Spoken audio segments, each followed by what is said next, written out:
الحمد للہ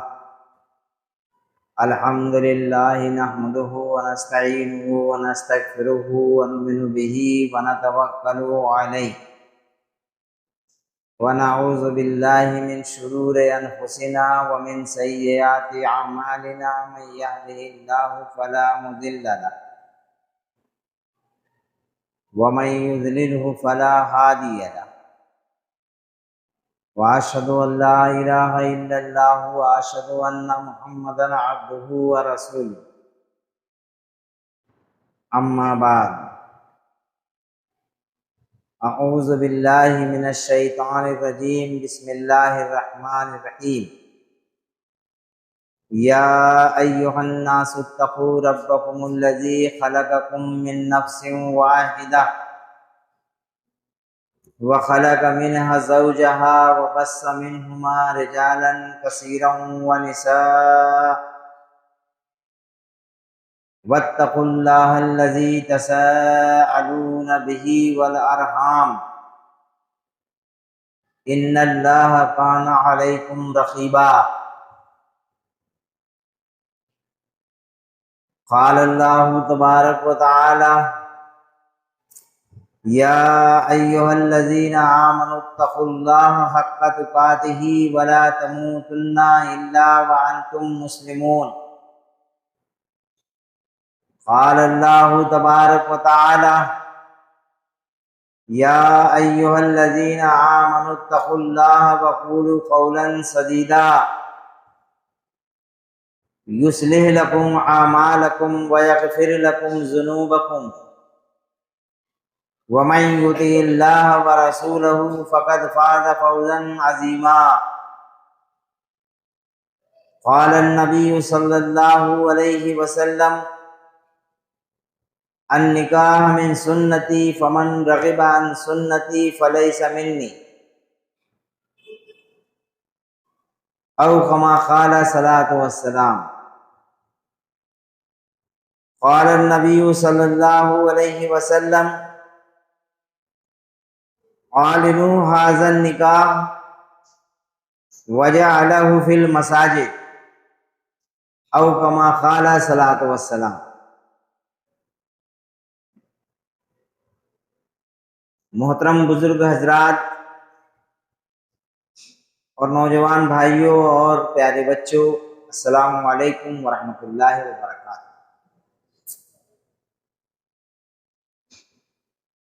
ابھی ہم نے آپ کے سامنے جو 4 آیتیں تلاوت کی اور 2 حدیثیں آپ کے سامنے جو پیش کی، یہ وہ آیتیں اور وہ حدیثیں ہیں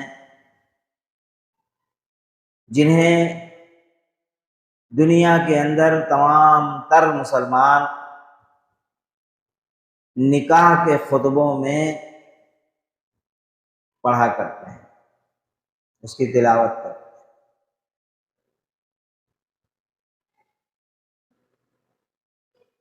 موقع چونکہ ہمیں یہ میسر ہے کہ کئی گھنٹے ہمیں آج ملے، اور بہت روز سے یہ خواہش تھی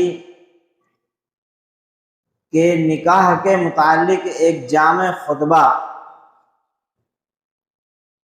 ایک جامع گفتگو کی جائے۔ تو اس موقع سے کہ آج ہم 9ویں محرم الحرام کی رات میں بیٹھ کر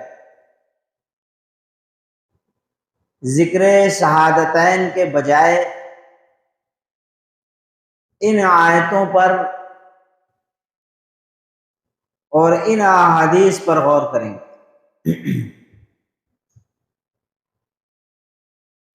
اور یہ بات واضح کرنے کی کوشش کریں گے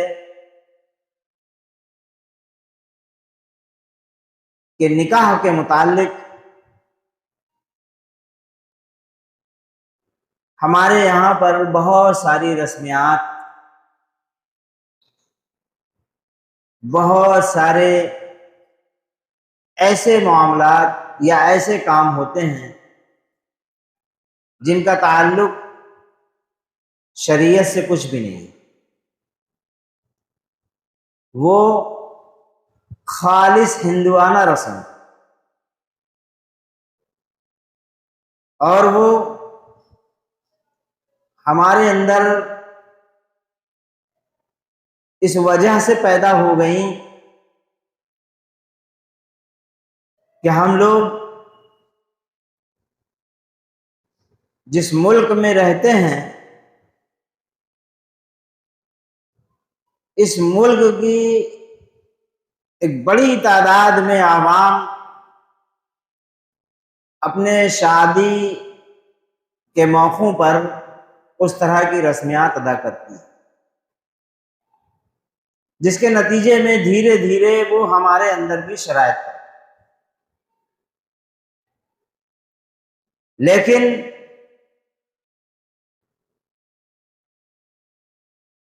اللہ پاک نے حضور پاک صلی اللہ علیہ وسلم کے ذریعے سے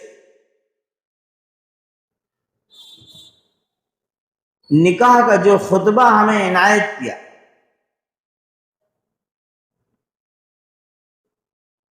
وہ آج بھی جیوں کا توں تمام تر نکاح میں اختیار کیا جائے۔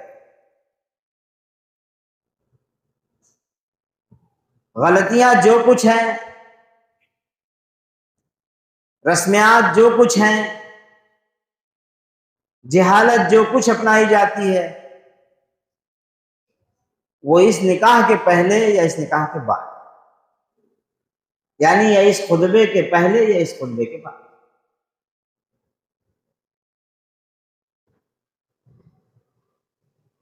اس میں سب سے پہلے جس آیت کو تلاوت کیا جاتا ہے وہ سورہ نساء کی پہلی آیت، اور دوسری آیت سورہ آل عمران کی آیت نمبر 120، اور تیسری اور چوتھی آیت سورہ احزاب کی آیت نمبر 70 اور 71، 4 آیت۔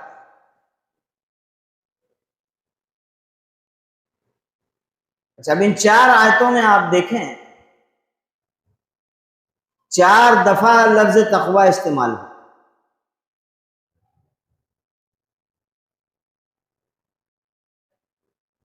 لفظ تقوی سے ہم سارے لوگ واقف ہیں،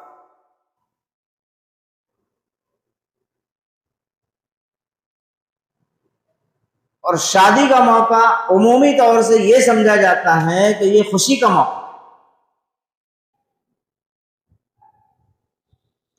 اور اس خطبے میں ہدایات ہمیں تقوی کی دی جائے۔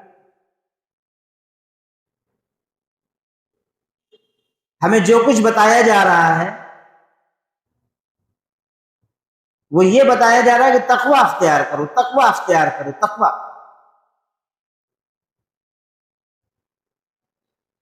پہلی آیت میں جو بات کہی گئی اس میں خطاب انسانوں سے کیا گیا، فرمایا گیا کہ لوگوں اپنے رب سے ڈرو جس نے تم کو ایک جان سے پیدا کیا اور اسی جان سے اس کا جوڑا بنا، اور ان دونوں سے بہت سارے مرد اور عورت دنیا میں پھیلا دیے۔ اس خدا سے ڈرو جس کا واسطہ دے کر تم ایک دوسرے سے حق مانگو، اور رشتہ اور قرابت کے تعلقات کو بگاڑنے سے پرہیز کرو، یقین جانو کہ اللہ تم پر نگرانی کر رہا ہے۔ یہ پہلی آیت۔ سب سے پہلے ہمارے دماغ میں جو بات ڈالی، اور ہم سب جانتے ہیں کہ نکاح ہمارے یہاں اعلان کر کے کیا جاتا ہے، عوام کے درمیان ہوتا ہے، اور وہ عوام گواہ ہوتی ہے اس بات، گویا گواہوں کے درمیان یہ چیزیں ہوتی۔ اور پہلی چیز جو کہی جا رہی ہے وہ لوگوں اپنے رب سے ڈرو. عام انسانوں سے خطاب ہے. اور بات کہاں کہی جا رہی؟ مسلمانوں کی مجلس میں یا نکاح تو وہاں تو یا ایھا الذین آمنوا کہنا تھا. حالانکہ بعد کی آیت میں یا ایھا الذین آمنوا بھی ہے، لیکن سب سے پہلے انسانوں کو خطاب کیا. اللہ تعالیٰ کی نگاہ میں تمام انسان ایک جیسے، اور جب اللہ تبارک و تعالیٰ انسانوں کو پیغام دینا چاہتے ہیں، دعوت پر مدعو کرنا چاہتے ہیں، تو خطاب پوری انسانیت سے کرتے ہیں. یہاں پر یہی طریقہ اپنایا گیا کہ لوگوں اپنے رب سے ڈرو جس نے تمہیں ایک جان سے پیدا کیا. اچھا، موقع نکاح کا ہے تو نکاح میں تو ہونا چاہیے تھا کہ کوئی برکت والی سورت پڑھی جائے. اب سب سے زیادہ برکت والی سورہ کون سی؟ سورہ فاتحہ، وہ پڑھا جائے. مقصود اگر برکت حاصل کرنا ہوتا تو سورہ یاسین پڑھی جائے جو قرآن کا دل ہے. سورہ رحمان پڑھا جائے جو قرآن کا حسن ہے. لیکن ہم لوگ دیکھ رہے ہیں کہ نکاح میں ان صورتوں کو یا ایسی آیتوں کو اختیار نہیں کیا،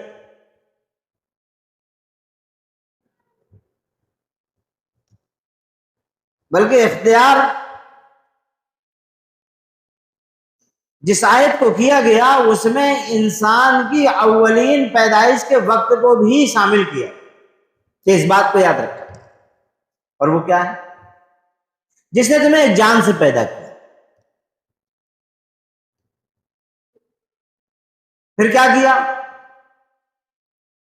اسی جان سے اس کا جوڑا بنا. ہم لوگ زندگی میں نہ جانے کتنی دفعہ یہ بات سنے ہوں گے کہ جب حضرت آدم علیہ السلام کو اللہ تبارک و تعالیٰ نے بنایا تو ان کو جنت میں رکھا.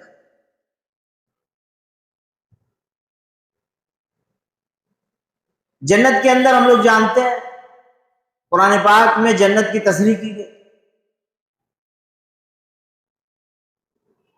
کہ جنت تمام تر نعمتوں کا منبع،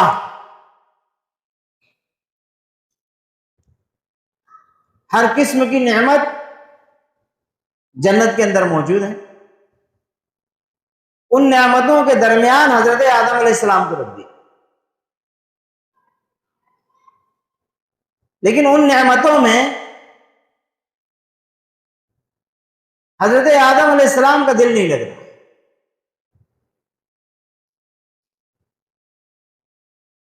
نہریں ہیں، اور ایک نہریں نہیں ہیں، کئی نہریں ہیں. دودھ کی نہریں ہیں، شہد کی نہریں ہیں، شراب کی نہریں ہیں، کئی قسم کی نہریں ہیں شراب کی.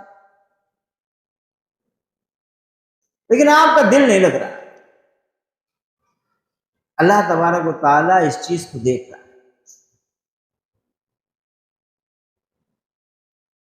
اور ہم لوگ جانتے ہیں کہ دنیا کے اندر اگر ہم لوگ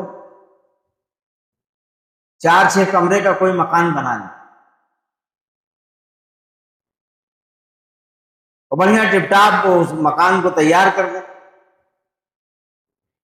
اور اس میں رہ رہے ہیں، اور جب ہم سے کوئی سوال کرے گا کہ بڑھیا ہے تو مکان وغیرہ بنا لیو، کیسی گزر، تو آدمی کہے گا ہاں یار مکان تو بنا لیا اور مکان بھی بڑھیا ہے، لیکن اس میں دل نہیں لگتا. کیوں نہیں لگ رہا؟ سنے مکان میں کسی کا دل لگتا ہے؟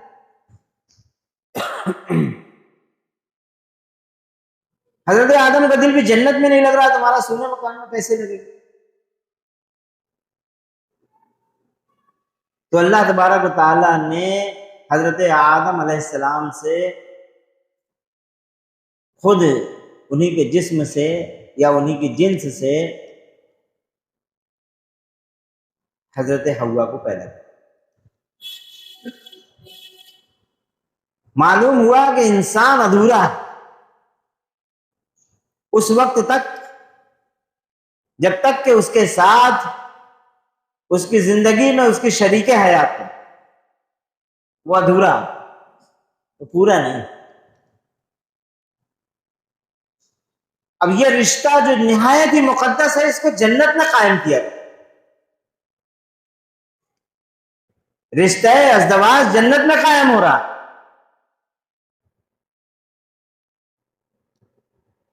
اس رشتے کے علاوہ کوئی اور رشتہ جنت میں قائم نہیں ہو۔ اس کے بعد شیطان نے بہکا دیا، حضرت آدم اور حضرت حوا دونوں شیطان کے بہکاوے میں آ گئے، اللہ تعالیٰ نے ان کو نیچے اتار دیا۔ پھر سارے رشتے، بیٹے بیٹی کے رشتے، ماں باپ کے رشتے، یہ سب دنیا کے اندر قائم ہیں۔ اب ایسا مقدس رشتہ جس کو اللہ تبارک و تعالیٰ نے جنت میں قائم کیا ہو، اس رشتے کی جب نقل اتاری جائے زمین پر تو آپ اندازہ لگائیں کہ خرافات کے سائے میں اتارا جانا چاہیے،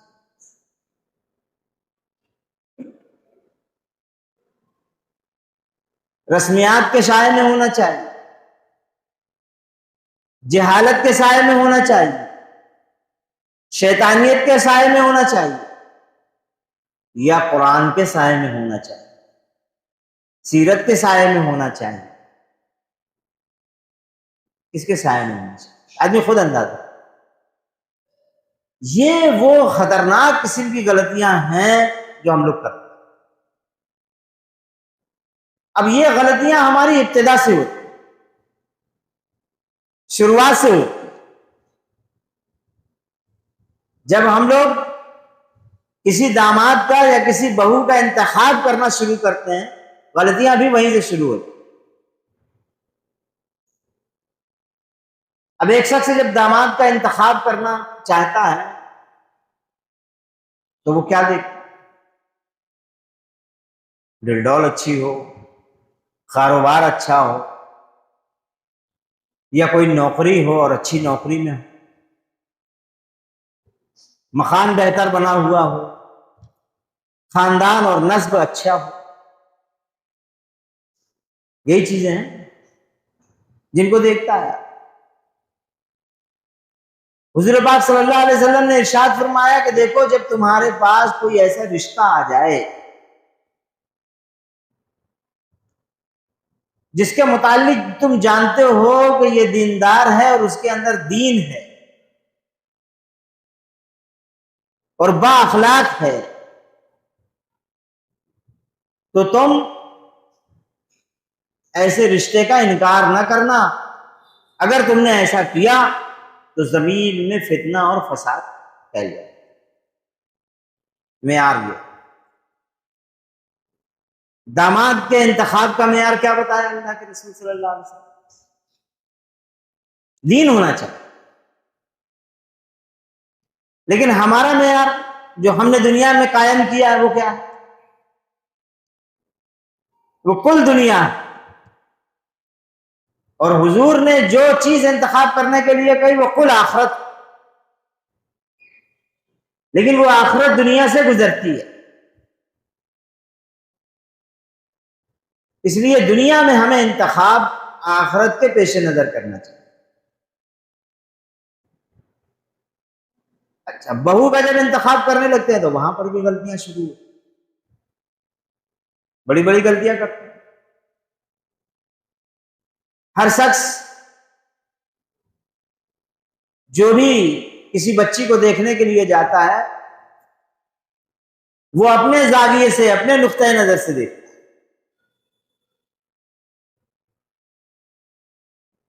بچے کی ماں ہوگی، جب وہ بہو کا انتخاب کرنے چلے گی تو جب جائے گی بہو کو دیکھنے تو کیا دیکھے؟ وہ دیکھے گی کہ ہاتھ پیر اچھے مضبوط ہیں کہ نہیں، زیادہ دبلی پتلی تو نہیں ہے، ہمارے پورے خاندان کا کپڑا دھو سکے گی کہ نہیں دھو سکے گی، ہمارا ہاتھ پاؤں دبا لے گی کہ نہیں دبائے گی، وہ اس زاویے سے دیکھے گی۔ اب اگر لڑکے کی بہن ہے کوئی، جب وہ اپنی بھابھی کو دیکھنے جائے گی تو وہ اپنے نقطۂ نظر سے دیکھے گی، اگر وہ کوئی ماڈرن خیال کی ہے تو وہ بھابھی کے اندر بھی دیکھنا چاہے گی کہ وہ چیزیں اس کے اندر موجود ہیں کہ نہیں۔ اب اگر اس نے دیکھا کہ آج دوپٹہ بڑے سلیقے سے سر پہ رکھا ہوا ہے، بال وغیرہ بکھرے ہوئے نہیں ہیں، یہاں وہاں سے بال کی لڑیں لٹک نہیں رہی ہیں، کٹے پٹے نہیں ہیں، تو کہے گی کہ یار ماڈرن نہیں ہے، ہماری طرح نہیں جیسے، کیونکہ وہ اپنا زاویہ اس میں دیکھنا چاہتی ہے، اپنے نقطۂ نظر سے اس کو جانچ۔ کچھ لوگ اور ہوتے ہیں، وہ پاس پڑوس کی عورتوں کو بھی دکھانے لے جاتے ہیں کہ چلو بہو جی۔ اب وہ پاس پڑوس کی عورتیں جو جاتی ہیں یا جیٹھانی جاتی ہیں یا خاندان کی دوسری عورتیں جاتی ہیں، وہ سب اپنے اپنے زاویے سے دیکھتی ہیں۔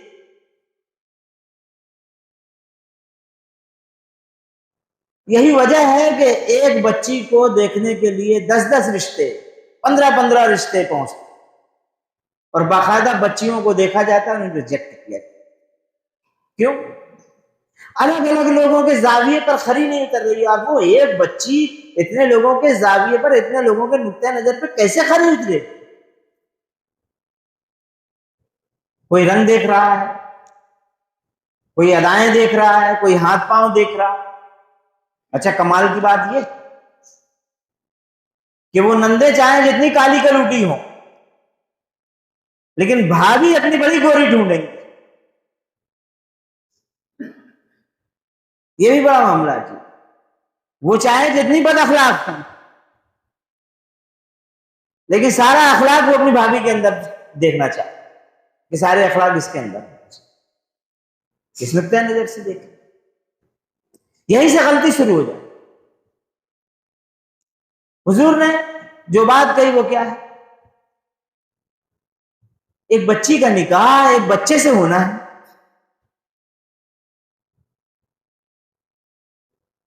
لڑکی پر صرف اتنی ذمہ داری ہے کہ لڑکے کے نقطۂ نظر پہ وہ کھری اترے، بس اس کے علاوہ کوئی ذمہ نہیں۔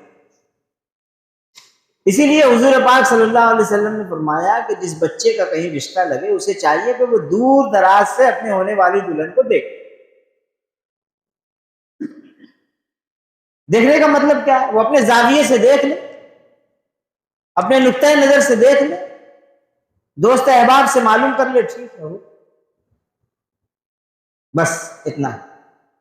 لیکن آپ ہمارے یہاں کی رسمیں دیکھ لو، آپ صرف لڑکیوں کو دیکھا جاتا ہے، ان کا منوبل گرا دیا جاتا ہے، ان کے خاندان کے لوگوں کا منوبل گرا دیا جاتا ہے، ماں باپ پریشان ہو جاتے ہیں کہ 10 رشتے آ رہے ہیں بچیوں کے لیے، 15 لوگ آ رہے ہیں اور ہماری بچیوں کو کوئی پسند نہیں کرتا۔ جبکہ اگر یہی معاملہ کسی بچے کے ساتھ ہوتا ہے، آپ کو واقعہ سناتے ہیں، اپنے محلے پڑوس میں ہوا یہ بات۔ ایک صاحب تھے، ان کا بچہ ذرا ذوق وغیرہ کرنے لگا، 10-15 ہزار کی نوکری کرنے لگا، تو وہ سوچیں کہ وہ آسمان کی ایک پری چاہیے ہے۔ اب وہ ڈھونڈنا شروع کرتے ہیں لڑکی، کئی لڑکیوں کو ریجیکٹ کرتے۔ اب ایک اغوا صاحب تھے، انہوں نے کہا کہ اچھا اب بہت، تو انہوں نے ایک شادی شدہ لڑکی جس کی نئی نئی شادی ہوئی تھی، بہت ہی خوبصورت تھی، اسی کو تیار کیا کہ بہن جو ایسا ایسا معاملہ ہے، ذرا ایک لڑکے کو لائیں گے آپ کو دکھانے کے لیے۔ اس کے شوہر سے بھی بات کر لی اور پورا ماجرا بھی سمجھا دیا۔ یہ ہوا کہ ٹھیک۔ اب صاحب اس لڑکے کو دکھایا گیا کہ دیکھیے، ان کے خاندان کے لوگوں کو دکھایا گیا، یہ لڑکی ہے دیکھو۔ اب جیسے ہی دیکھا ناپ نقشہ پسند آ گیا، دوسرے روز فوراً کہنے لگے کہ ہاں بھائی یہ لڑکی پسند ہے۔ اب اغوا نے انہیں جو ہے جواب دیا کہ بھائی اس لڑکی نے آپ کے لڑکے کو ریجیکٹ کیا۔ بڑا دھچکا لگا ہے، میرے لڑکے کو ریجیکٹ کر دیا، 20,000 روپے مہینہ کمانے، اس کو ریجیکٹ، ایسے کیسے ریجیکٹ کر دیا؟ 10 باتیں ابوا سے کرنے لگی تو ابوا نے کہا کہ تم 10 لڑکیوں کو ریجیکٹ کر سکتی ہو۔ اس کی سہیلی نے بھی کہہ دیا کہ وہ فلاں فلاں ہے، ایسا ہے ویسا ہے، ناک ترچی ہے، رنگ کالا ہے، دانت بڑا ہے، نہیں کر دی اس لڑکی سے۔ اس میں تم نے بھی تو 10 لڑکیوں کو انکار کیا۔ چلو کوئی بات نہیں، اس سے بھی جو ہے خوبصورت لڑکی ہماری نگاہ میں ہے، ہم آپ کو دکھاتے ہیں، اس کا جواب ہے۔ اس لڑکی سے بھی سیٹنگ کیا، وہ لڑکی بھی شادی شدہ تھی، دوسرا رشتہ بھی دکھایا گیا، وہ اس سے کہیں زیادہ خوبصورت اور حسین، فوراً پسند۔ 2 روز کے بعد یہ رشتہ بھی کینسل، لڑکے کو ریجیکٹ کر۔ اب ان کا دماغ درست ہو گیا کہ اب تو لڑکیاں ہمارے لڑکے کو ریجیکٹ کر رہی ہیں، اب جب اس کے بعد ان کو رشتہ دکھایا گیا تو ان کو جو دکھایا گیا پسند۔ تو یہ تصور کیوں پیدا ہو گیا؟ یا لوگوں نے یہ طریقے کیوں نکالے؟ مجبوری کے طور پر نکالے، ہماری پسند عجیب و غریب ہے۔ جن جن چیزوں سے ہمیں اللہ پاک نے، رسول اللہ صلی اللہ علیہ وسلم نے منع کیا، وہی چیزوں کو کرنا چاہتے۔ حضور نے یہ بات ارشاد فرمائی کہ دیکھو، حسن و جمال کو دیکھ کر نکاح مت کرنا، حسن اور جمال ڈھل جانے والی چیز ہے، چند دنوں میں یہ چیزیں ڈھل جائیں۔ مال کو دیکھ کر نصاب یا نکاح کے لیے تیاری مت کرنا، مال مت دیکھنا۔ کیوں؟ مال تو ہاتھ کی میل ہے، آج کسی کے پاس ہے، کل کسی کے پاس ہے۔ اور دیکھو، حسب و نسب کو بھی بہت زیادہ نہیں دیکھنا، عزت تو ساری کی ساری اللہ ہے، جسے چاہے عزت دے اور جسے چاہے عزت۔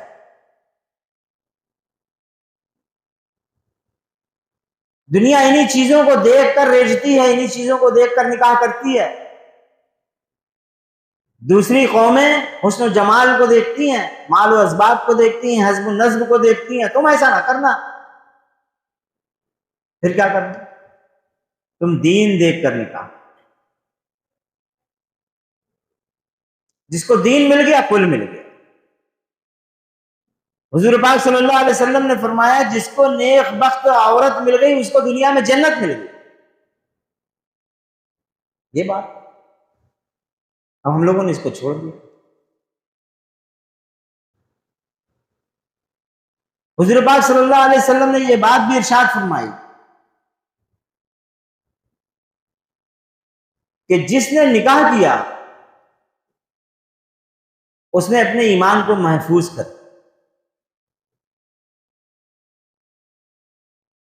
مجرد کو اللہ تبارک و تعالیٰ نے پسند ہی نہیں کیا، تنہا رہنے کو پسند نہیں کیا، اس لیے فرمایا کہ النکاح من سنتی فمن رغب عن سنتی فلیس منی۔ نکاح میری سنت ہے، جس نے اس کے طرف رغبت نہ کی وہ ہم میں سے۔ اب اندازہ لگا، بہت سارے لوگ ہیں نا دنیا کے اندر، وہ نکاح نہیں کرتے یا نکاح نہیں کرنا چاہتے۔ حضور نے فرمایا ہم میں سے نہیں ہے۔ اب کچھ تو علماء ہیں، ایسے علماء ہیں جو نکاح نہیں کرتے۔ اب ان سے پوچھا جاتا ہے یا کہا جاتا ہے کہ مولانا صاحب آپ نے نکاح نہیں کیا؟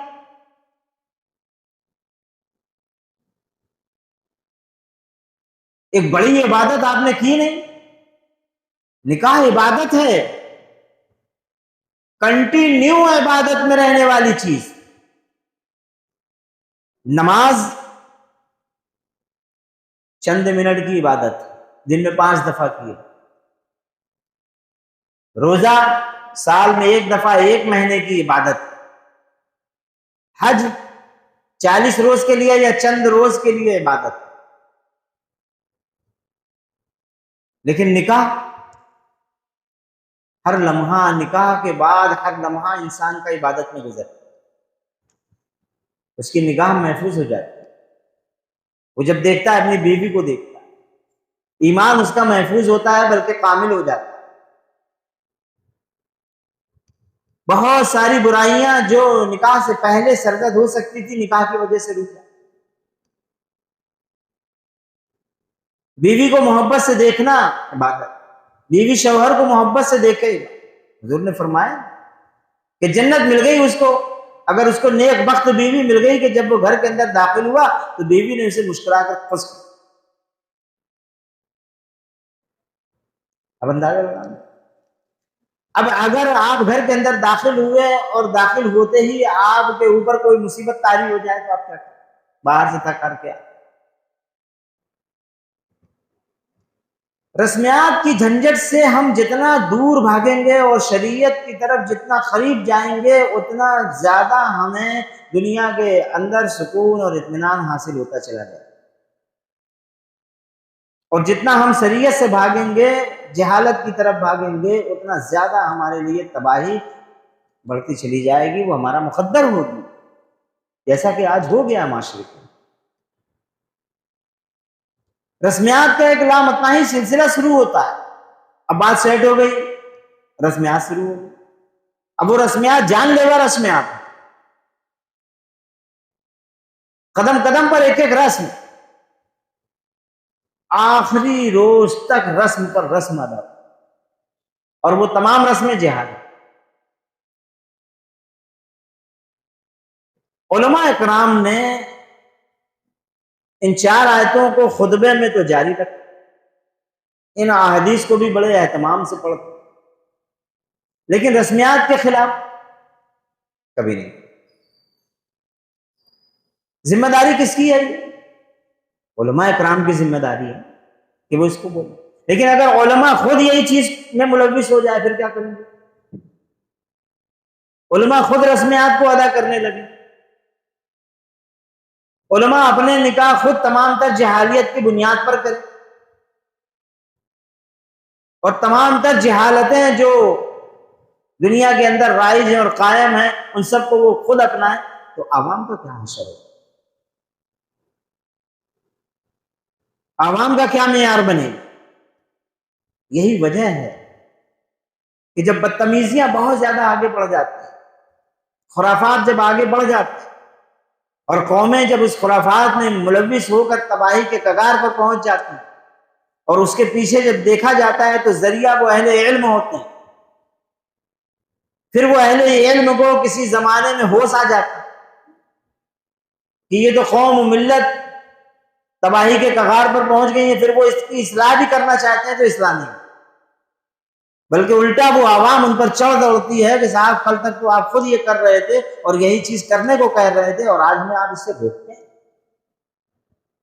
آج ہے نا ایسا سوال علماء سے ہو رہا ہے، محرم الحرام کو انہوں نے خوب بڑھا دیا، سواری تاجیہ اور دنیا بھر کے خرافات کو خوب بڑھایا، کل تک تو تقریریں کر کر کے ان چیزوں کو بڑھایا، لیکن آج جب پانی سر سے اونچا ہو گیا، اب محسوس ہونے لگا کہ قوم و ملت تباہی کے کگار پر پہنچ گئی، تو پھر انہیں سوجھا کہ اب قوم کو روکا جائے، فتوے دیے جائیں، لیکن قوم اب رکنے سے رہی، قوم اب ان سے پوچھتی ہے، سوال کرتی ہے کہ صاحب کل تک تو آپ اس کو کرنے کے لیے کہہ رہے تھے، کل آپ کے لیے یہ گنگا جمنا تہذیب تھی، کل تو قدم قدم پہ جو آپ کربلا بنائے ہوئے تھے ان کربلوں میں جا کر کے عبادت کرنا ہمارے لیے لازم تھا، آج آپ اس کو جہالت کہہ رہے ہیں۔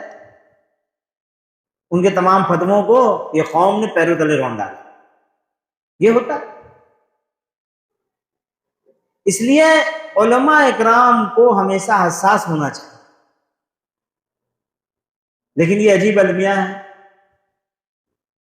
کہ تمام رسمیات، ابھی ہمارے درمیان کتنے علماؤں کا نکاح ہو اور ان کے نکاحوں میں تمام تر رسمیں ادا کی ہیں، بلکہ عام جاہل آدمیوں سے 2-4 چوکا آگے بڑھ کر ان کی رسمیں ادا ہوں۔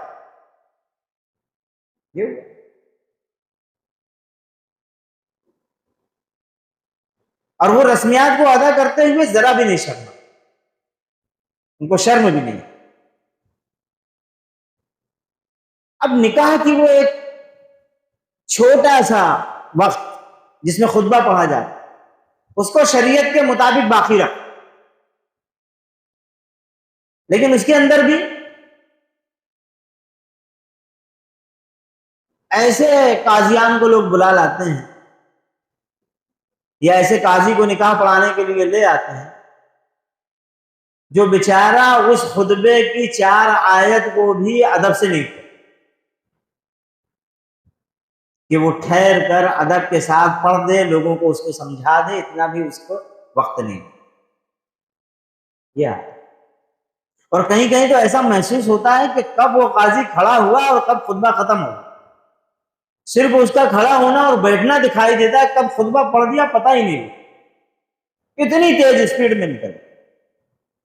اس لیے خطبہ دینے کے لیے، نکاح پڑھانے کے لیے معتبر قاضی کو، جس کو دیکھ لو کہ بہتر پڑھتا ہے، بہتر سمجھاتا ہے، ایسے لوگوں سے نکاح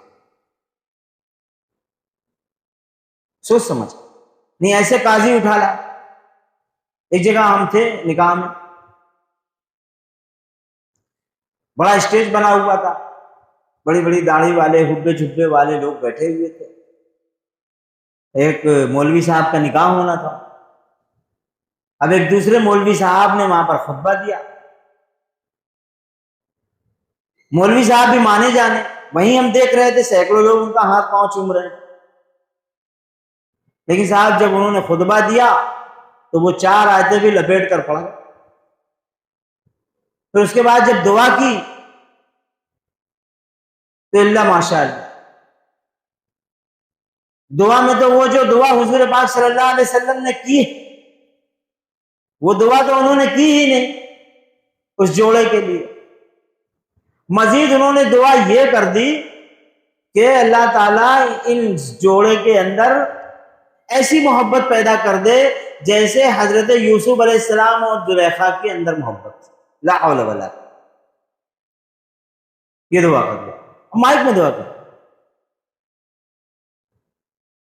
اور جب شہر قاضی، بڑے بڑے خطاب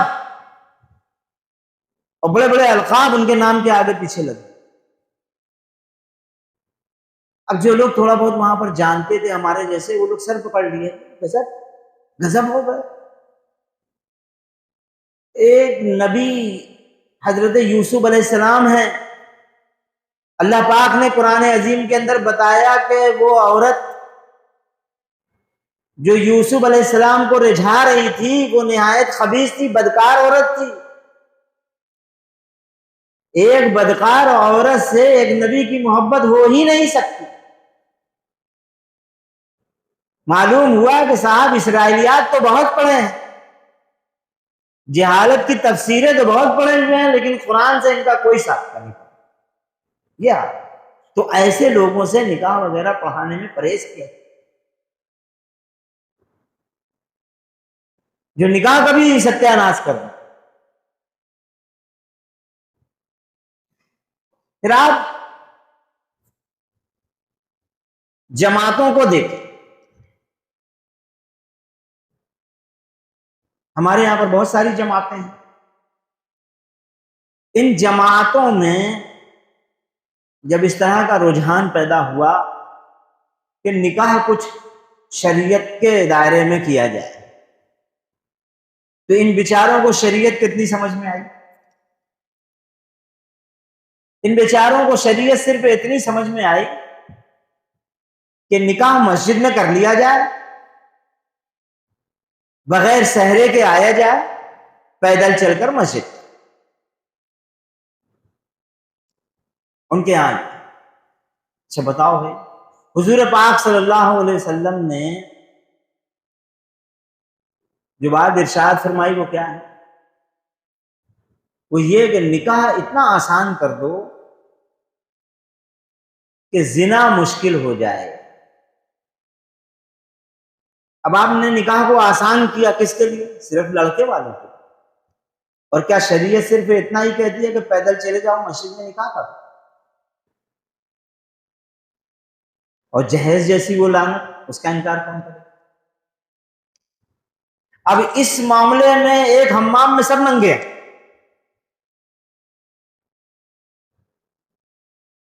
ساری جماعتیں، سارے علماء اور سارے لوگ۔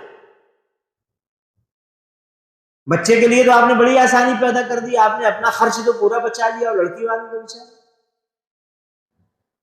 اس میں کیا کمی آئی؟ اس کیا کھانا تو ہو رہا، مہمان تمہارے ہیں، وہ کھلا رہا، تمہارے مہمان کو بھی کھلا رہا۔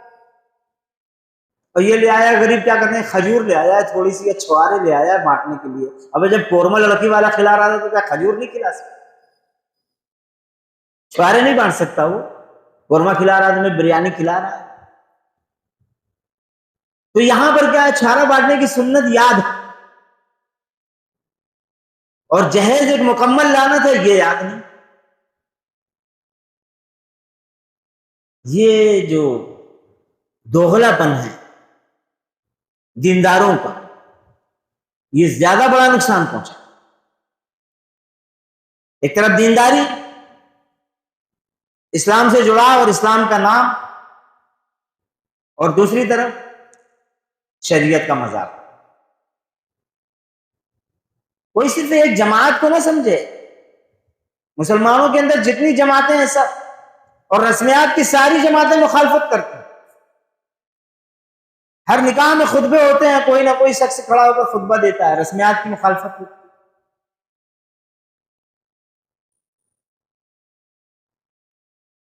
تمام تر رسمیات کی مخالفت، یہاں تک کہ وہ غریب کھڑا ہوگا تو اس کو وہ جو پانی ہے نا بتاشا ڈال کے، میٹھا ڈال کر کے دولہے کو پلاتے ہیں، پھر جھوٹا لے جا کے دلہن کو پلاتے ہیں، اس تک کو کہہ دے گا کہ یہ سب بدعت ہے، کیا ضرورت ہے اس کو کرنے کی؟ یہ چھوٹی چھوٹی رسمیات کو بھی وہ غریب گنا دے گا، اور یقیناً یہ رسمیات ہیں، وہ گنا دے گا، لیکن جہیز کا کبھی نام نہیں لے گا۔ وہ مکار عالم جہیز کو اب بالکل دائیں سے بچا کر کے لے جائے۔ اچھا، کچھ لوگ اور ہیں، نکاح کے ایک روز پہلے لمبی چوڑی تقریریں کرواتے ہیں۔ کوئی ہے تو میلاد کرواتا ہے، تو بھائی ایک اچھا عمل ہونے والا ہے، میلاد کروا دیں۔ کچھ لڑکیوں کو، عورتوں کو بلا لے گا، میلاد کروائے گا، کچھ وہاں پہ نعت وغیرہ پڑھ دی جائیں گے۔ وہابی ٹائپ کا کوئی آدمی ہوگا تو درس وغیرہ کرا دے گا، کچھ تقریریں وغیرہ کرا دے گا۔ اچھا، اب ان تقریروں میں جو بیچارے وہابی ٹائپ کے علماء جو آئیں گے، وہ کیا کریں گے؟ بہترین تقریر کریں گے، کہو وہاں پر جہیز کی بھی لعنت بیان کر دیں، اور پتہ لگا جس چھت کے اوپر وہ جہیز کی لعنت بیان کر رہے تھے، نکاح کے بعد اسی چھت پہ آ کر جہیز سج جاتے۔ کیوں؟ کس کے یہاں پر؟ وہی عالم صاحب کے یہاں پر، یا عالم صاحب کے بھکتوں کے یہاں پر۔ یہ اس کے اوپر کب بیان ہوگا اور کون لوگ آگے آئیں؟ اور خدا کی قسم، جب تک نوجوان یہ بات نہ سمجھ لے،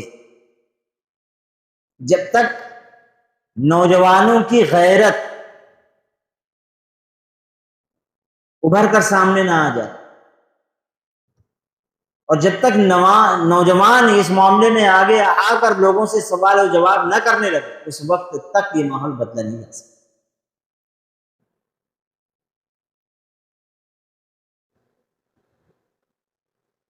اب یہ چیزیں جو ہم بیان کر رہے ہیں، یہ معاشرے کے اندر دکھائی دیتی ہے۔ جہاں کہیں بھی علماؤں کو دیکھو آپ، یا جماعت کے لوگوں کو دیکھو، اور اس طرح کی اگر وہ تقریر کریں رسمیات، ایک ایک رسمیات کو گناتے ہیں، گھوڑے کے نیچے انڈا پھوڑا گیا، ہلدی لگائی گئی، کٹار لیا گیا، صحرا باندھا گیا، ہاتھ میں وہ اجوائن اور کالا نمک باندھ دیا گیا، ایک ایک چیز کو وہ گناتا ہے غریب کھڑا ہو۔ لیکن اگر نہیں گنائے گا تو کیا نہیں گنائے گا؟ جہیز کو نہیں گنائے گا۔ جو سب سے بڑی لعنت ہے اسی کو چھپا لے گا۔ جہاں کہیں بھی اس طرح کی تقاریر علماء کریں، فوراً ان کا دامن پکڑنا چاہیے کہ صاحب جہیز کے اوپر تو آپ سب سے پہلے بولیں، جس کے اوپر بولنا چاہیے۔ آپ اندازہ لگاؤ، ایک شخص ہے، ایک باپ ہے، ایک ماں،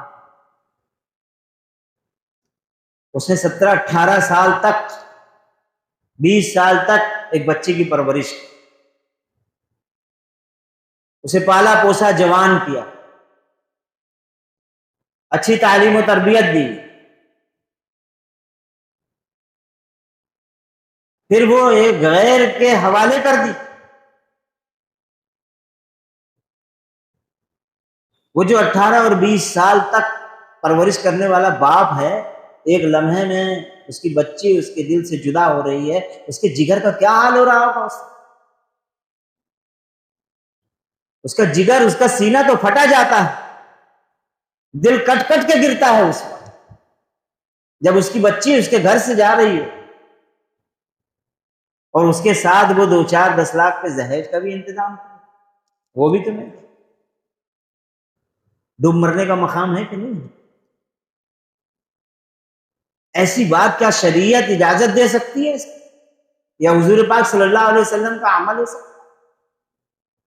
یقیناً اگر یہ رخصتی اللہ کے رسول صلی اللہ علیہ وسلم نے اپنی بیٹی کی نہیں کی ہوتی تو امت کے اندر کوئی شخص اپنی بیٹی کی رخصتی نہ کرے. لیکن آپ دیکھو کہ آپ نے اپنی بیٹی کا نکاح مسجد کے اندر کیا ہے.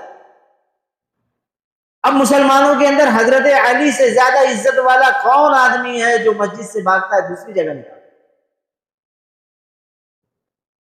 اور کس کی بیٹی حضرت فاطمہ سے زیادہ عزت والی ہے کہ جس کا نکاح شادی حال میں ہو، مسجد میں نہ ہو؟ اندازہ لگاؤ تو. مسجد کا جو ماحول ہوتا ہے وہ بالکل ایک الگ ہے. مسجد کے اندر روحانیت ہوتی ہے.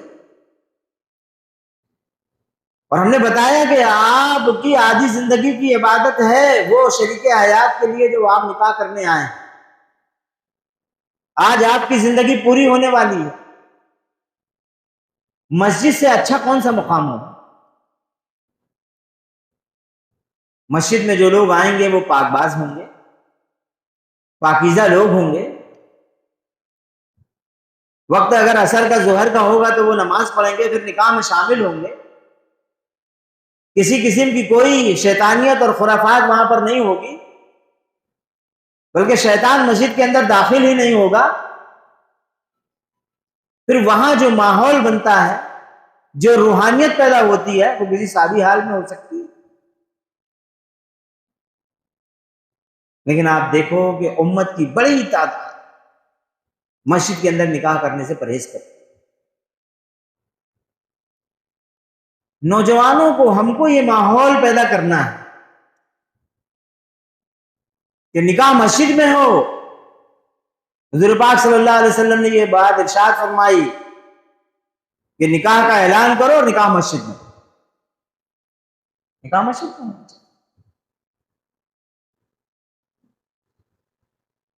پھر سب سے پہلی آیت جس میں انسانوں کو خطاب کر کے بات کہی جاتی ہے کہ لوگوں اپنے رب سے ڈرو. یا ایھا الناس اتقوا ربکم الذی خلقکم من نفس واحدہ، جس نے تم کو ایک جان سے پیدا کیا اور اسی جان سے اس کا جوڑا. اس میں کیا بات کہی گئی؟ اللہ سے ڈرتے رہو، اللہ سے ڈرتے رہو. اور تمام وہ لوگ ڈریں جو یہ سمجھتے ہیں کہ اسے اللہ نے پیدا کیا. دنیا کے اندر کون سا ایسا شخص ہے جو یہ سمجھے کہ اس کو اللہ کے علاوہ کسی اور نے پیدا کیا؟ کسی بھی دین، کسی بھی مذہب کا ہو، کسی بھی قوم کا ہو، لیکن اس کے دماغ میں یہ بات تو ہے کہ اس کا پیدا کرنے والا ایک خالق. اس لیے پہلے یہاں پر انسانوں کو خطاب کیا، پھر فرمایا کہ اسی سے اس کا جوڑا بنایا. یہ کوئی چھوٹی موٹی چیز تھوڑی ہے. عورت دنیا کے اندر بڑے لمبے وقت تک ذلیل ہوتی رہی، بڑے لمبے وقت. دنیا کے اندر کبھی کسی قوم نے عورتوں کو ان کا حق نہیں دیا. دنیا کی قوموں میں سے کوئی قوم یہ دعویٰ نہیں کر سکتی کہ اس نے عورتوں کو کبھی حق دیا جو اس کا جائز ہے، بلکہ اسے منحوس سمجھا گیا، ڈائن سمجھا گیا. ذلیل سمجھا گیا، پیر کی جوتی سمجھی دنیا کے تمام مذاہب کے اندر عورت کا یہی مقام۔ اسلام آنے سے پہلے عربوں کے اندر بھی عورت کا یہی مقام تھا، نہایت ذلیل تھی وہاں پر عورت۔ سب جانتے ہیں بچیاں وہاں زندہ دفن کی جاتی۔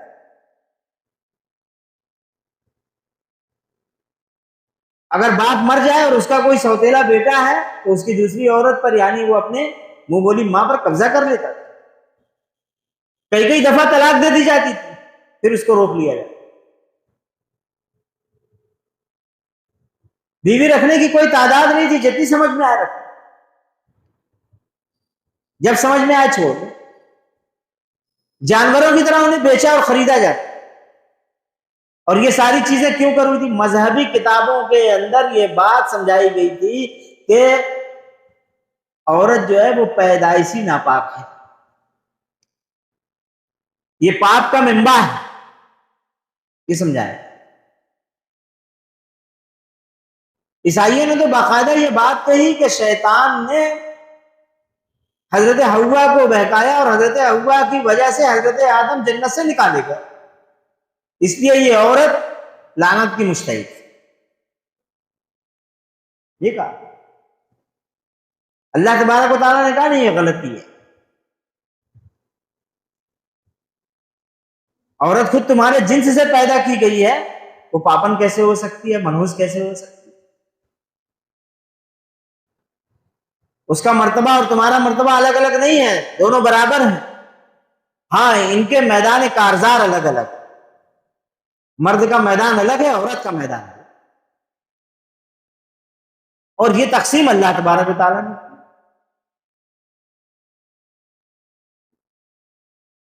تمام انسان دنیا کے برابر ہیں، کوئی فرق نہیں۔ اس خدا سے ڈرو جس کا واسطہ دے کر تم ایک دوسرے سے اپنے حق مانگا کرتے ہو۔ جب کوئی کھٹاس ہوتی ہے، جب کوئی بگاڑ ہوتا ہے تو کس کا واسطہ دیا؟ خدا ہی کا واسطہ دے کر کے تو تم سارے معاملات کو بناتے ہو۔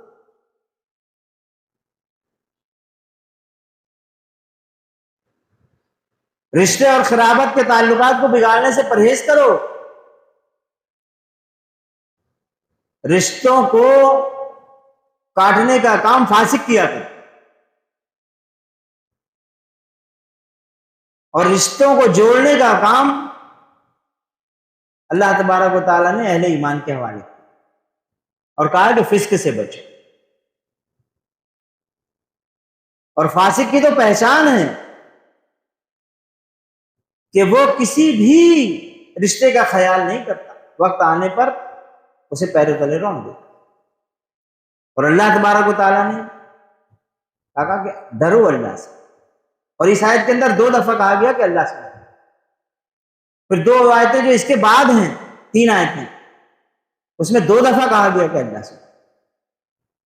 خوشی کا موقع ہے نا، یقیناً بچے والوں کے لیے تو خوشی ہے، ایک دولہے کے لیے تو خوشی ہے کہ اس کو اس کی دلہن مل رہی ہے،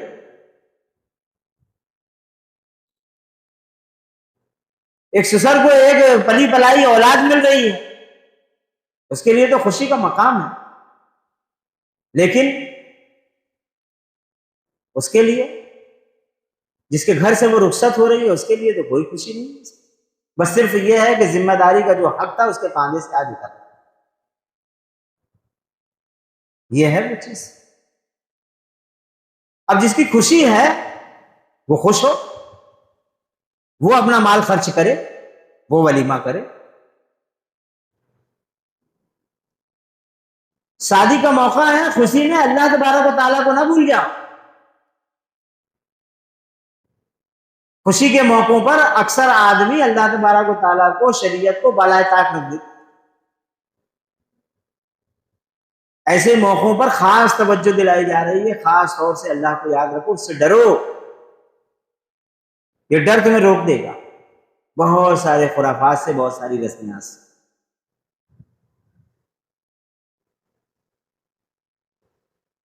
پھر آپ دیکھو کہ اس رشتے کے اندر اللہ تبارک و تعالیٰ نے بڑی برکتیں رکھی ہیں۔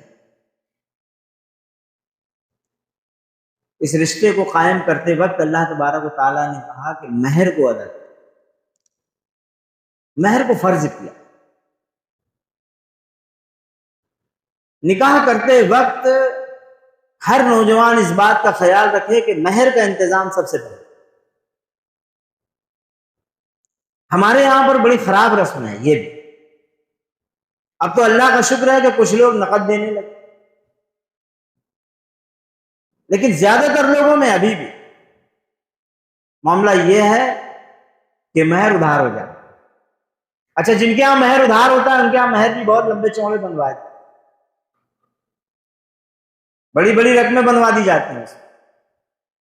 2 لاکھ روپے مہر باندھ دیا، جس وقت یہ طے ہو رہا اسی وقت نیت کر لی گئی دینا ہی نہیں، پہلے ہی سوچ لیا دینا تو ہے نہیں، باندھ دو، 5 لاکھ باندھ دو، 2 لاکھ، مہر دینا ہی نہیں۔ اپنی حیثیت کے مطابق آدمی مہر بندھوائے، اول روز سے یہ سمجھ کر کے کہ یہ عبادت ہے اور اس سنت کو ہم ادا کرنے بیٹھے ہیں، اس کا مہر سب سے پہلے ہمیں ادا کرنا، یہ اس کی نیت ہونا چاہیے۔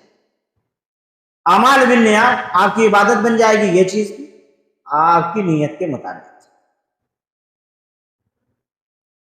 اچھا، کمال کی بات ایک اور ہے کہ یہ جو لوگ مہر ادھار کرتے ہیں ان کے یہاں رسمیات زیادہ تر ہوتی ہیں، ان کے یہاں پر بڑے بڑے ڈی جے بجیں گے، سب نقد، سجاوٹ ہوگی نقد، گھوڑا آئے گا، جنریٹر آئیں گے نقد، ہجڑے ناچنے والے آئیں گے نقد، پیسہ سب نقد، جتنے خرافات ہوں گے سب نقد، اور اللہ تبارک و تعالیٰ نے جو چیز فرض کی ہے وہ ادھار۔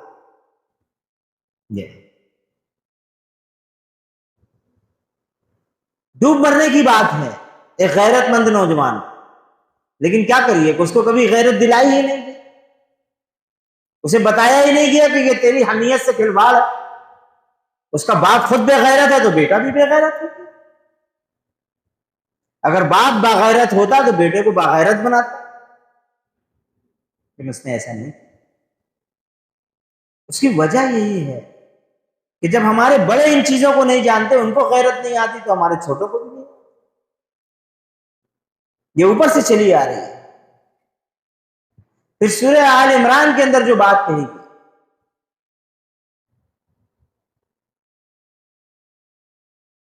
آیت نمبر 120 میں، وہ یہ کہ اے لوگوں جو ایمان لائے ہو، اللہ سے ڈرو جیسا کہ اس سے ڈرنے کا حق ہے۔ تم کو موت نہ آئے مگر اس حال میں کہ تم مسلم ہو۔ موقع نکاح کا ہے، خوشی کا موقع ہے، اور یاد دلائی جا رہی ہے یہ بات کہ دیکھو اللہ اور اس کے رسول پر اگر تم ایمان رکھنے والے ہو، آخرت کو اگر جاننے والے ہو، پہچاننے والے ہو، اس پر ایمان رکھنے والے ہو، تو اللہ سے ڈرو، اور ایسا ڈرو جیسا کہ اس سے ڈرنے کا حق ہے۔ یہ کیا ہے؟ اللہ سے ڈرو اور ایسا ڈرو جیسے اس سے ڈرنے کا حق ہے۔ اس سے ڈرنے کا حق کیسا ہے؟ اندھیرے میں ہو، اجالے میں ہو، وہ تمہیں دیکھ رہا ہے۔ وہ دنیا کے نگہبانوں کی طرح نگہبان نہیں ہے۔ اوپر والی آیت میں کہا گیا تھا نا، وہ تم پر نگراں ہے۔ دنیا میں جو نگرانی کرنے والے لوگ ہیں ان کی طرح وہ نگراں نہیں ہے۔ دنیا میں نگرانی کرنے والوں کو بہت ساری چیزوں کی ضرورت، آلات کی ضرورت، مخبروں کی ضرورت پڑتی ہے۔ اللہ تبارک و تعالیٰ تو تمہیں وہاں پر بھی دیکھ رہا ہوتا ہے جہاں کوئی نہیں دیکھ رہا، اندھیرے میں ہو، اجالوں میں ہو، زمین کے نیچے ہو، آسمان میں ہو، تنہائی میں ہو، اجتماعیت میں ہو، دل کے اندر کیا خیال ہے، کس نیت سے تم،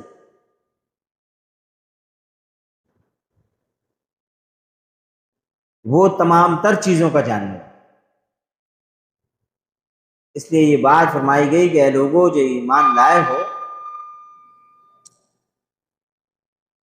اللہ سے ڈرو اس بکسے کو ذرا گھما دو سر.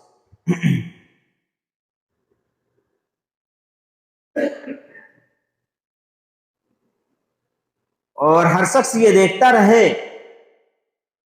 کہ تمہیں موت نہ آئے اس حال میں مگر تم کیا ہو؟ اطاعت گزار.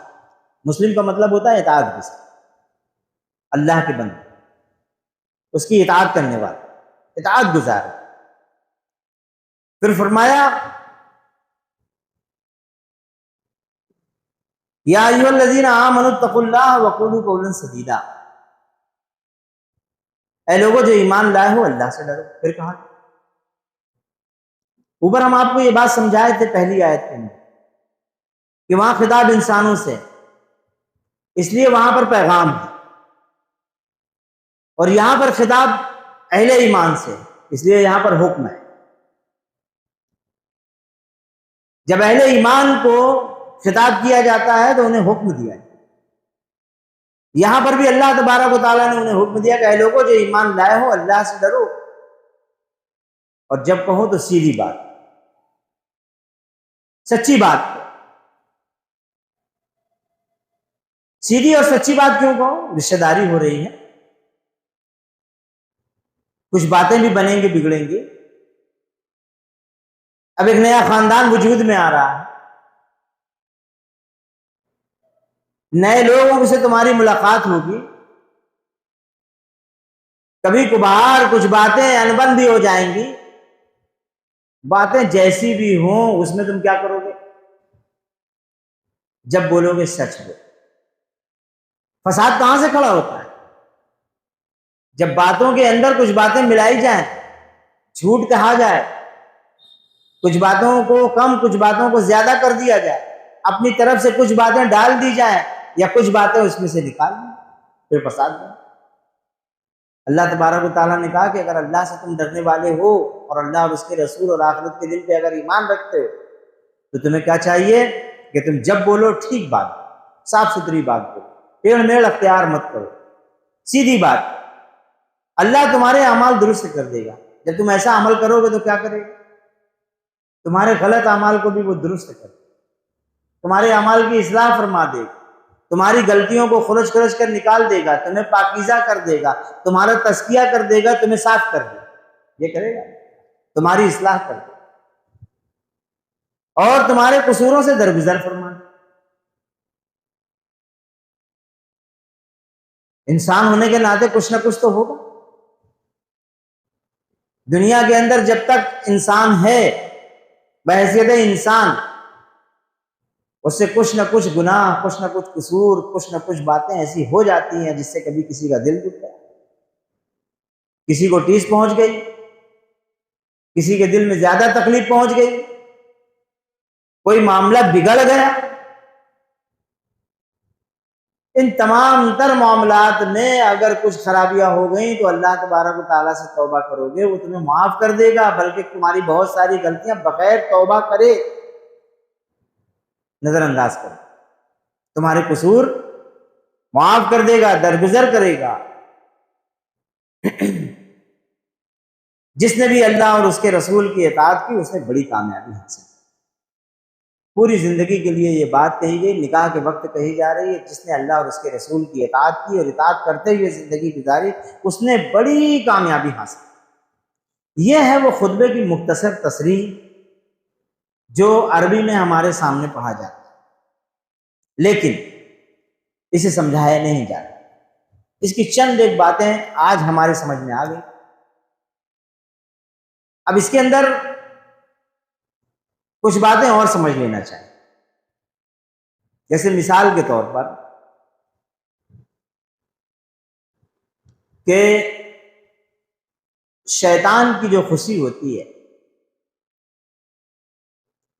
وہ مصنوعی ہوتی ہے. شیطان جو کچھ بنا کر لاتا ہے وہ مصنوعی طریقے سے بنا کر لاتا ہے، اور جب اس کو یہ بات پتہ لگتی ہے کہ شوہر اور بیوی میں کہیں کھٹاس پیدا ہو گئی تو شیطان سب سے زیادہ خوش ہے. کیونکہ وہ خوب اچھی طرح سے یہ بات سمجھتا ہے کہ اگر اس رشتے کو خراب کر دیا گیا تو یہ صرف دو لوگوں کا رشتہ نہیں ہے، دو جسم و جان کا نہیں، بلکہ دو خاندان کا رشتہ۔ اس سے صرف دو دل نہیں ٹوٹیں گے بلکہ دو خاندان ٹوٹ جائیں۔ شیاطین جب زمین پر پھیلتے ہیں اور اپنا اپنا کارنامہ انجام دیتے ہیں، پھر جب یہاں سے پلٹ کر جاتے ہیں تو ان کا جو باس، ان کا جو سردار ہوتا ہے، وہ ان سے رپورٹ طلب کرتا ہے کیا کچھ کر کے لوٹے ہو۔ تو شیاطین اپنی اپنی کارگزاریاں بتاتے ہیں۔ شیطانوں کا سردار زیادہ خوش نہیں ہوتا، لیکن جب کوئی شیطان یہ بتاتا ہے کہ ہم نے ایک شوہر اور بیوی کے درمیان میں جدائی ڈال دی، تو وہ شیطان خوش ہو جاتا ہے، بڑھ کر اس کو گلے کہ تو نے جو ہے صرف یہ دو لوگوں کے بیچ میں جدائی نہیں ڈال دی بلکہ دو خاندان کو جدا کر۔ اور اس وقت شیطان کی خوشی کی کوئی انتہا نہیں۔ اچھا، ایک دوسری چیز اور دیکھیں آپ کہ یورپ کے اندر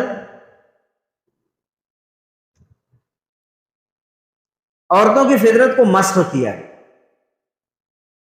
ان کی فطرت سے کھلواڑ کیا گیا، ان کو آزادی کا پاٹھ پڑھایا گیا، مردوں کے شانہ بشانہ لا کر کھڑا کر دیا۔ نتیجہ کیا ہوا کہ دھیرے دھیرے دھیرے دھیرے کر کے ان کے اندر سے عزت اور عفت کی اہمیت ختم ہو۔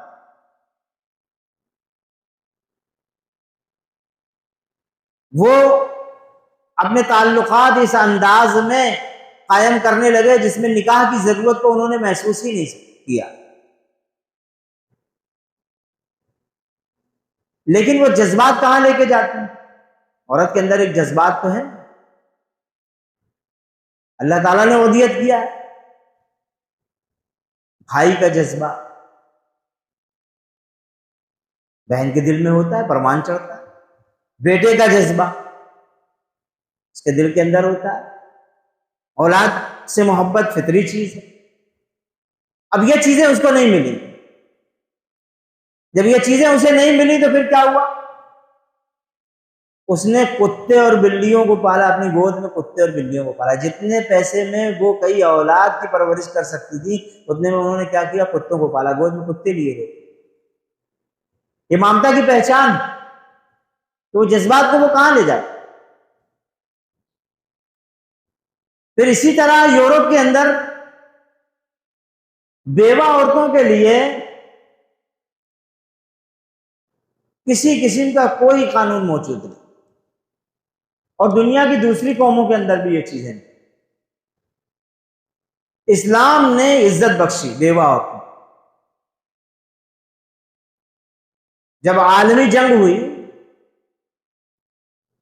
بڑے پیمانے پر ہوئی، لاکھوں لاکھ انسان قتل ہو گئے، بہت ساری عورتیں بیوہ ہوئی۔ یورپ کے اندر بڑا مسئلہ کھڑا ہوا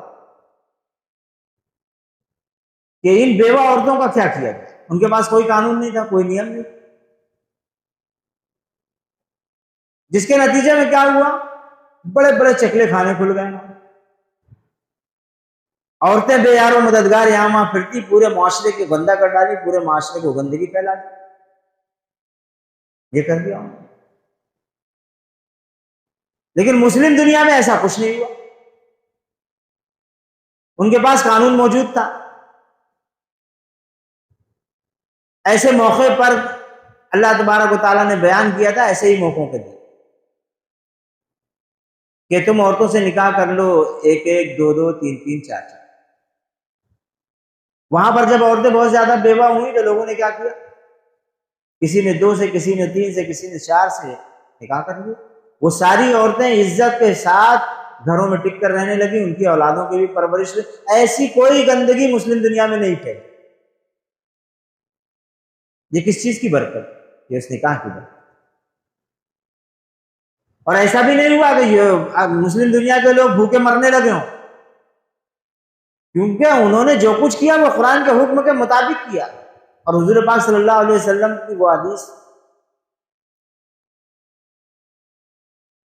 وہ واقعہ بہت مشہور واقعہ ہے۔ ایک صحابی آئے نہایت ہی پکڑ حال، کہنے لگے اے اللہ کے رسول صلی اللہ علیہ وسلم میرے حق میں دعا کر دی، بہت پریشان، کاروبار کچھ بھی نہیں۔ آپ نے پوچھا کیا تمہارا نکاح ہو گیا؟ اس نے کہا ہاں ہو گیا۔ تو کہا اچھا ایک نکاح اور کر لو۔ افسوس کی بات ہے کہ ایک نکاح تو ویسے ہی پریشان ہے، کہہ رہے ہیں ایک اور کر لو۔ چلے گئے، وہ ایک نکاح اور کر لو۔ کچھ دن کے بعد آئے، کہنے لگے اللہ کے رسول اب تو اور پریشانی بڑھ گئی، اور زیادہ مصیبت ہو گئی، اب کیا کریں؟ حضور نے کہا ایسا کرو کہ تم ایک تیسرا نکاح، تیسرا بھی کر لیں۔ اب ایک کی جگہ 3 بیویاں ہو گئی، اور پریشانی کھڑی ہو گئی، اب تو بھوکے مرنے کی نوبت آنے لگی۔ پھر آئے وہ اللہ کے رسول صلی اللہ علیہ وسلم اور عرض کی ہے، ساری باتوں کو انہوں نے بتایا۔ حضور نے فرمایا کہ ایسا کرو کہ تم ایک نکاح اور، چوتھا نکاح، وہ چوتھا بھی کر لیتے ہیں، 4 نکاح۔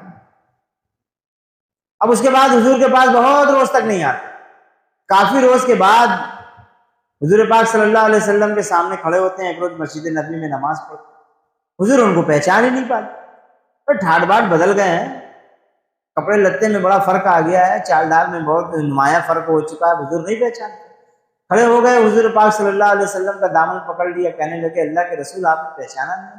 حضور نے کہا نہیں پہچانا۔ ارے کہا میں وہی جو بار بار آپ کے پاس آتا تھا اور آپ بار بار ایک نکاح کرنے کی، ایک نیا نکاح کرنے کا مشورہ دے دیتے، میں وہی ہوں۔ جب چوتھا نکاح کیا، اب کیا حال ہے؟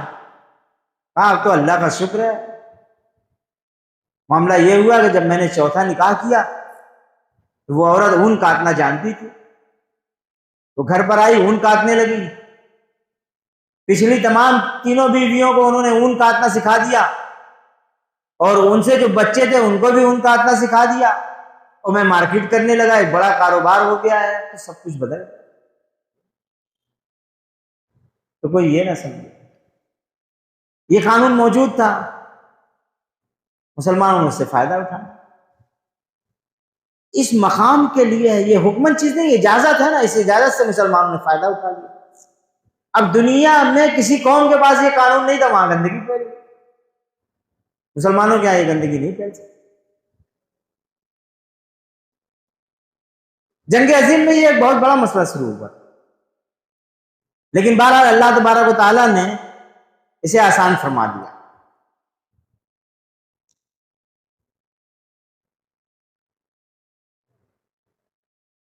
حضور پاک صلی اللہ علیہ وسلم کے دور میں ایسے بھی لوگ وہاں موجود تھے جو یہ چاہتے تھے کہ ہر حال میں اللہ تبارک و تعالیٰ کو راضی کریں۔ ایک روز 3 شخص حضور پاک صلی اللہ علیہ وسلم سے ملاقات کے لیے، اس وقت حضور پاک صلی اللہ علیہ وسلم عبادت میں مشغول تھے۔ وہ بیٹھ گئے اور آپس میں گفتگو شروع کی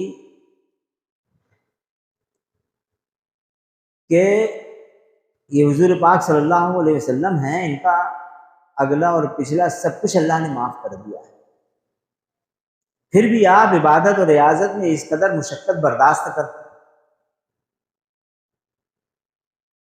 دیکھنے کہا ہاں یہ بات تو ہے، اسی لیے میں چاہتا ہوں کہ میں اب ہمیشہ روزے رکھوں گا، اللہ تعالیٰ کی عبادت کروں گا۔ دوسرے نے کہا کہ میں اللہ تعالیٰ کی عبادت میں مشغول رہوں گا رات و دن میں بھی رات میں بھی، پوری مشقت عبادت برداشت کروں۔ تیسرے نے کہا کہ میں نکاح نہ کروں، اس لیے کہ اگر نکاح کر لیں گے تو ایسی عبادتوں میں بہت ساری چیزیں مانع ہو جائیں گی۔ حضور یہ گفتگو سن رہے تھے، جب آپ عبادت سے فارغ ہوئے تو باہر آئے اور پوچھا کہ آپ لوگ ایسی بات کر رہے تھے؟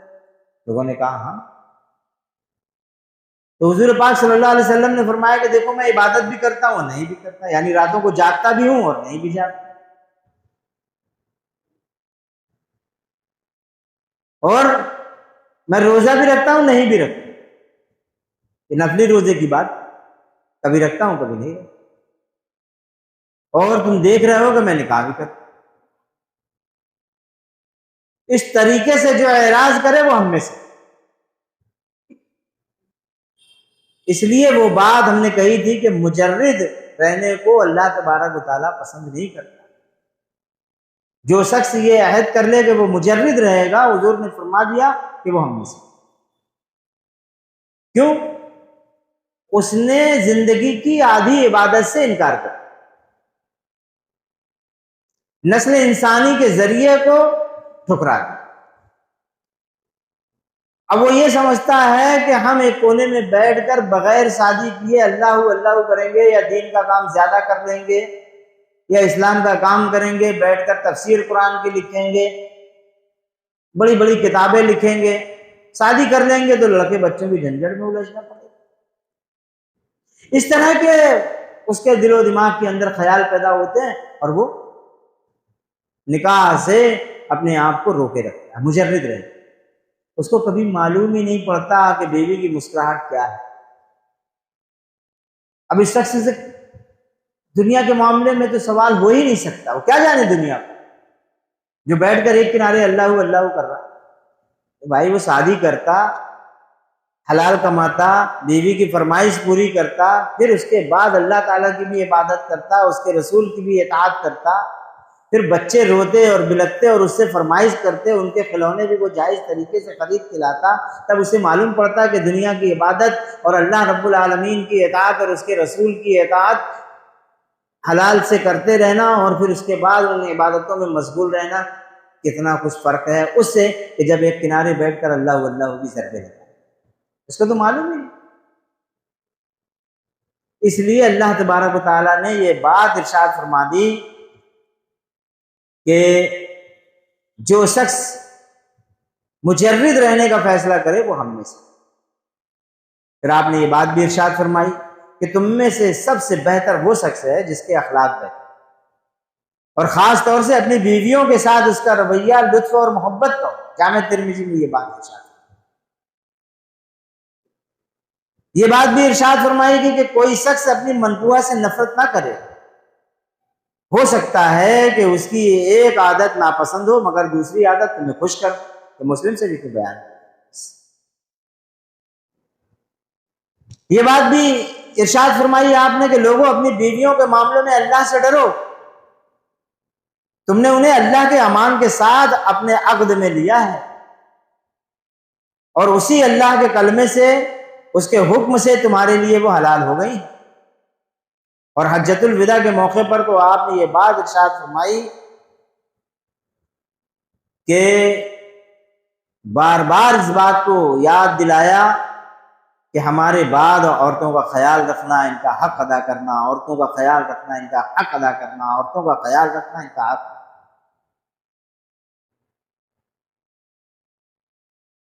اب جیسا کہ ہم نے کہا کہ انسان نکاح کرتا ہے، وہ نسل انسانی کا ذریعہ بنتا،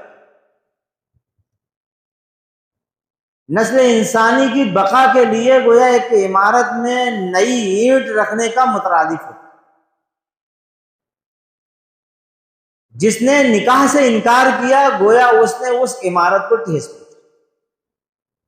یہ بات بھی حضور پاک صلی اللہ علیہ وسلم نے ارشاد کی۔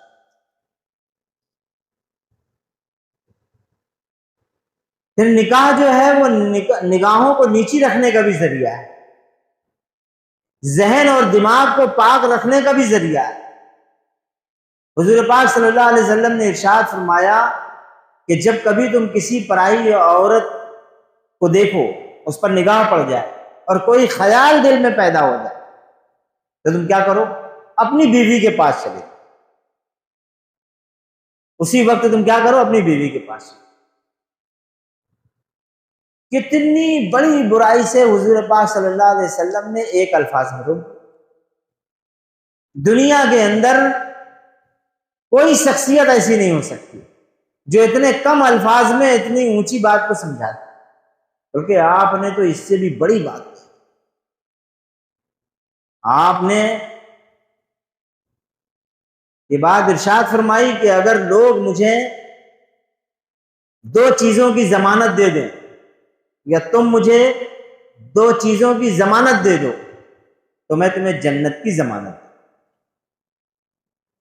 صحابہ اکرام نے عرض کیا اللہ کے رسول صلی اللہ علیہ وسلم کو 2 چیزیں؟ آپ صلی اللہ علیہ وسلم نے ارشاد فرمایا کہ جو 2 جبڑوں کے درمیان رہنے والی چیز ہے نا، یہ زبان، اس کی ضمانت دو۔ ایک یہ بغیر ضرورت اس کو نہیں چلاؤ۔ دنیا میں جتنے فساد پھیلتے ہیں اسی زبان کی بدولت پھیلتے ہیں۔ یہی زبان بڑے بڑے فسادات کا ذریعہ بن جاتی ہے۔ صحیح سوال کے مقابلے میں غلط جواب چلا جائے تو فساد کھڑا ہو، غلط سوال کے مقابلے میں صحیح جواب اگر دے دیا جائے تو فساد مل جائے۔ زبان ہی سے تو معاملہ، یہی زبان ہے جو قوموں کو عروج پر پہنچا دیتی ہے، اور یہی زبان ہے جو قوموں کو ذلیل کرتی ہے۔ اگر قوموں کی تربیت اس انداز میں ہو جائے کہ اس کی زبان سے جب نکلے حق نکلے اور سچائی کی بات نکلے، اور جب بھی وہ بات کہے حق کی بنیاد پر کہے، اور اس کی زبان جب بھی دوسروں کے لیے کوئی الفاظ ادا کرے تو وہ مہذب ہو، تو یہ زبان اس کے لیے رحمت بن جائے گی، اس قوم کے لیے رحمت بن جائے گی۔ لیکن اگر قوم کے نوجوان اور زیادہ تر بچے اور زیادہ تر لوگ اگر اسی زبان سے بات بات پر گالیاں دینے والے ہوں، بد اخلاق ہوں، ہر جگہ پر ٹیڑھی بات کرنے والے ہوں، تو وہ پوری قوم کو تباہ کرنے کا سبب ہو۔ اس لیے حضور پاک صلی اللہ علیہ وسلم نے فرمایا پہلی چیز کیا؟ جو 2 جبڑوں کے درمیان ہے نا زبان، اس کی ضمانت۔ اور دوسری چیز یہ کہ جو تمہارے جانگوں کے درمیان ہے شرم کا، اس کی ضمانت دے دو تو میں تمہیں جنت کی ضمانت۔ اب اندازہ لگا، یہ تمام تر چیزیں نکاح کے متعلق سے ہیں جو سلسلے وار۔ باتیں اور بھی بہت زیادہ ہیں، لیکن ہماری ہمت بھی اب جواب دے رہی ہے۔ لگاتار جو کچھ ابھی ہم نے آپ کے سامنے جو بات رکھی ہے وہ ہیں تو مختصر، لیکن میری سمجھ سے بہت قیمتی ہیں، جو معاشرے کے اندر جلدی بیان نہیں ہوتی۔ اس لیے ہم اپنی بات کو یہیں پر روک دیتے ہیں ایک آخری بات کے ساتھ کہ نکاح جب بھی اور کسی کے نکاح میں آپ جب بھی شامل ہوں تو دعا میں آپ کی شرکت ضرور ہونا چاہیے۔ دعا نہایت ہی ضروری ہے، اور ہم آپ کے سامنے یہ بات رکھ چکے کہ یہ ماحول صرف مسجد میں بنتا ہے، مسجد کے اندر ہو، ایک روحانی کیفیت مسجد کے اندر ہو۔ اس لیے جب نکاح ہو جائے تو سب سے پہلے دعا، وہ کیا ہے؟ بسم اللہ اللہم جنبنی الشیطان وجنب الشیطان ما رزقتنا۔ اللہ کے نام سے، اے اللہ تو ہمیں شیطان سے محفوظ رکھ، اور اس کو بھی شیطان سے محفوظ رکھ جو تو انہیں عطا کر۔ بارک اللہ لک علیک وجمع بینکما فی خیر۔ اے اللہ برکت عطا فرما دونوں کے لیے اور ان دونوں کو خیر پر جمع کر۔ یہ دعا ہے نکاح کے بعد جو ہر آدمی کو اس شخص کے لیے کر دینا چاہیے جس کے نکاح میں آپ شریک ہوں۔ یہ نہایت ہی ضروری چیز ہے، اور یہ کیفیت سوائے مسجد کے اور کہیں نہیں بن سکتی۔ صحابہ کی مجلس میں بغیر دعا کے وہ لوگ جدا نہیں ہوتے تھے۔ جب بھی وہ نکاح کی کسی بھی مجلس میں شریک، چاہے وہ مجلس چھوٹی ہو، مسجد میں نکاح منعقد ہوتا۔ کچھ نکاح ایسے بھی ہوئے کہ حضور پاک صلی اللہ علیہ وسلم کی شرکت نہیں رہی اس میں۔ حضرت عوف رضی اللہ تعالیٰ عنہ کا نکاح ایسا ہی دوسرے روز حضور نے ان کو دیکھا کہ آپ کے کپڑے کے اوپر جعفران لگا ہوا، خوشبو آ رہی۔ حضور نے پوچھا کیا بات؟ ہم نے کہا کہ میں نے نکاح کر لیا۔ اچھا نکاح کر لیا، مہر میں کیا دیا؟ پہلا سوال حضور نے کیا کیا؟ مہر میں کیا دیا؟ انہوں نے کہا کہ کھجور کے گٹھلی کے برابر سونا دیا۔ تو حضور نے ارشاد فرمایا کہ اچھا ولیمہ کرو، خواہ ایک ہی بکری۔ اب وہاں بکری کی اہمیت کیا تھی؟ گھر گھر میں پلتی، جیسے ہمارے یہاں آلو ہے ویسے بکری سمجھ لو وہاں۔ بہت غریب آدمی ہوتا تھا تو اس کو کہا جاتا تھا کہ آدھے آدھ بکری ذبح کر، ایک بکری کی کوئی اہمیت نہیں۔ حضور نے کہا ولیمہ ضرور۔ ایک صاحب اور تھے، ان کے پاس کچھ نہیں تھا، انہوں نے کہا اللہ کے رسول صلی اللہ علیہ وسلم ہمارا نکاح کرا دیجیے۔ کہا کچھ ہے تمہارے پاس؟ کہا کچھ بھی نہیں۔ کیا جاؤ گھر میں دیکھا کال لوہے کی انگوٹھی وغیرہ مل جائے وہی ہو؟ کہا وہ بھی نہیں ہے۔ کہا اچھا قرآن کی کچھ آیتیں یاد ہیں؟ کہا ہاں یاد۔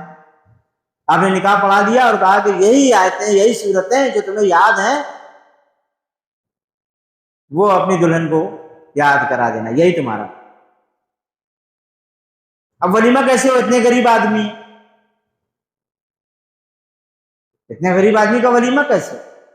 تو حضور نے صبح اعلان کیا کہ وہ جو کل نکاح ہوا ہے نا ان کا ولیمہ ہے۔ اب ایسا کریں کہ ظہر میں سارے لوگ جتنے لوگ آئیں گے اپنے گھر سے کھانا لے کر، ٹفن لگا کر سارے لوگ مسجد نبوی میں اپنے گھر سے کھانا لے کر آئے، وہاں اجتماعی طریقے سے کھول دیا گیا، ایک دوسرے کے ساتھ سارے کھانے ملا دیے گئے اور کھا لیا گیا۔ یہ اس طرح کا ولیمہ کو ضروری قرار ہے۔ اور نکاح میں سب سے زیادہ خوشی لڑکے کو ہوتی ہے، اس لیے ولیمہ ضروری ہے۔ پھر ولیمے کے اندر حضور نے یہ ہدایت کی، اور وہ ہدایت کیا کہ ولیمہ تم ضرور کرو،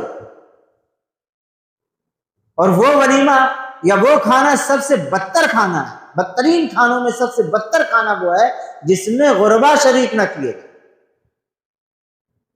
تو جب آپ کا ولیمہ ہو تو غریبوں کو، پاس پڑوس کے لوگوں کو ضرور کھائیں، غربا اس میں شامل۔ یہ ہے ولیمے کا مطلب، اور یہ واجب کیا لڑکے والے کو، بہت ڈیکوریشن کی ضرورت نہیں۔ اور وہ رسمیات جو بعد میں ہوتی ہیں ولیمہ والے کی، اس سے تو ہمیں بہت زیادہ بچنا چاہیے۔ وہ شیطان کے تیروں میں سے پھینکا ہوا ایک تیر ہوتا ہے، جہاں پر دلہن بلا کر کے بیچ میدان میں بٹھا دیا جاتا ہے اور ولیمہ ہوتا رہتا ہے، اور وہاں کیمرے لگے ہوتے ہیں اور وہ ٹی ویاں لگی ہوتی ہیں اور اس پہ نظارے ہوتے رہتے ہیں۔ یہ شیطان کے تیروں میں سے پھینکا ہوا ایک بھیانک تیر۔ ان ساری چیزوں سے ہمیں بچنے کی ضرورت ہے۔ اب اگر نوجوان اس بات کا عہد کر لیں کہ جب ہم نکاح کریں گے تو اسی انداز میں کریں گے، اور اپنے نکاح کو شیطانیت سے پاک کریں گے، اس کو کل کا کل سنت کے مطابق کریں گے، تو یقین جانیے آپ کو دنیا کے اندر جنت ملے گی۔ ربنا تقبل منا انک انت السمیع العلیم وتب علینا انک انت التواب الرحیم، وآخر دعوانا ان الحمد للہ رب العالمین۔